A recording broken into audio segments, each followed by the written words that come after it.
Players are there, ready for the trade. Boo to respond. That might make them think that there's nobody home at B, because why would somebody be pushing out and anchoring the site? And yet there are actually two people ready to defend this. Smoggy and Chichu. Not Smoggy's quite angle. shoulder to shoulder. Smoggy's on that high ground angle, perched up. Can barely peer over that smoke that's just dropped up. Blossoms, blooms. Chichu is getting brave. 29 seconds left. They gotta know at this point, but with the walking in play, contacts by Heretics. Finally, a few stray shots hitting. Damage done onto the other side of things. Trying to go for the swing. Paranoia sweeps through and through the smoke. They knew that Chichu was low. 13 seconds. Time becoming an issue. EDG. Smoggy. Definitive chances. Nade rebound. Smoggy trying to play himself back in here. Doubled up side by side. It's Heretics. Drifting, missing. And the shots matter right now. Smoggy. God damn, man! He's not giving Heretics an inch. There is no mercy here from EDG. Not a moment's respite. Not an inch. Heretics have done everything to try to set them up for that round win. To get a pistol that could have maybe gone somewhere. At least giving them some hope, even if it was false. And Smoggy shuts the door in their face. One enemy remaining. Beautiful shots towards the end. Shuts the door in their face and the map almost theirs. One more step is all they have to take. A 13-1 in the grand finals. Surely we've never had a more dominant map than that in a grand finals before. Yeah. I can't remember one. Can't recall. Put it on a show right now. Another round where Kankan does end up falling early. It's hard to see that it would matter at all, though. My eyes are down. All or nothing for Heretics. That investment did bear fruit. Double up, jumping alongside it, trying to bait these players right back in as well. Simon is being pushed, warded into this corner, and the util ricocheting, rebounding. A desperate effort to save his life. All for naught here on the side of EDG. An all-in attempt now, spraying them down. Spectre in hand, Chichu only able to get the one. Smoggy once more in a 1vx scenario. This time an extra player. But he's caught a really quick timing again. It could actually be doable. Benji's low. Doesn't want to reveal his position with a bit of stray spam. He's just perched up. High ground, up and around here. Bulldog spray, but dropped down to 27 health. Time begins to tick. Who will swing as soon as there's contact, signs of that live. Snaps to the side and almost made me believe. I think if that first kill had been a bit cleaner onto Benji Fishy, Smoggy could have had that one. You see the way that EDG are playing, though. Simon, so first of all, Kankan just tries to take contact. Then Simon holds his ground. And then you see Chichu just break drone and stay exactly where he is, too. The way that EDG are currently playing, they believe they're better, and they're forcing Team Heretics round by round, moment by moment, to prove that that's not the case. EDG are not going to give them a shred of extra respect unless Heretics earn it. There's a pause and a timer. And that's brutal.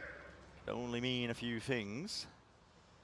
Because if this was in a tense scenario, yeah, you'd be thinking the tension is ridiculous. Hope the groan from the audience picked up. But a tech pause in a moment like this is absolutely brutal for Heretics, I think. There are a few instances where some kind of pause in the action might ice the team that's got momentum.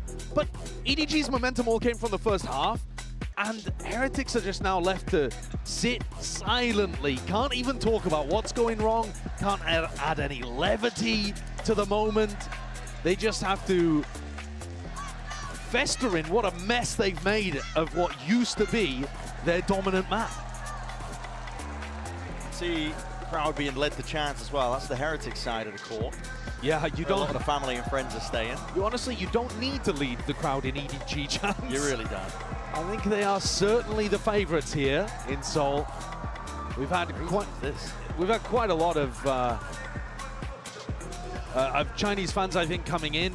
It's a short hop away, to be honest. Yeah. I mean, listen, right over the sea. Maybe a bit of land in the process. Yeah, you do land. Right here in our finals, getting a little bit of a wave going. I do appreciate that. But I do love it. I mean, Heretics, it's coming what towards I was us. about to say, is it coming towards us? Yeah. Give it a go. Hold on. What, you lifted your arms too early? No, you were mad Oh, late. I missed it. I was You looking were- at. Oh, mate. You were crazy late. I was looking at the screen. I completely missed it.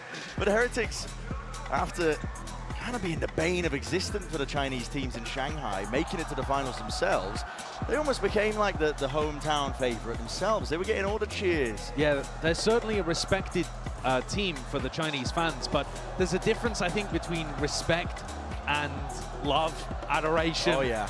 And all of that is poured out en masse for EDG.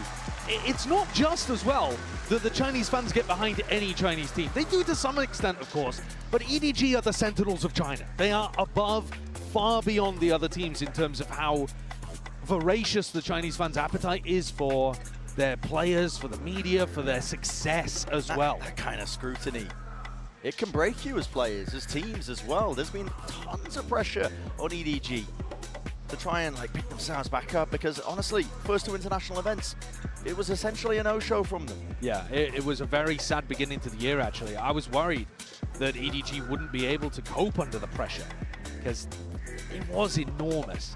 Crashing and burning out of Shanghai, but from the ashes, they've rebuilt themselves with Simon coming in, Hanong moving to supplement the coaching staff, and you can see what a difference it's made. Yeah. Kankan's just been phenomenal, honestly.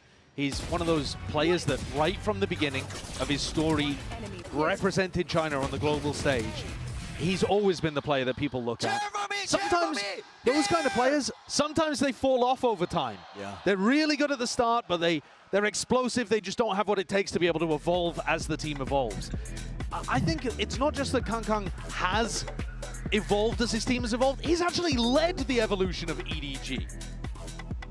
It's huge what he's been able to accomplish, to grow as he's gotten older, to realize his own dreams. I'd agree.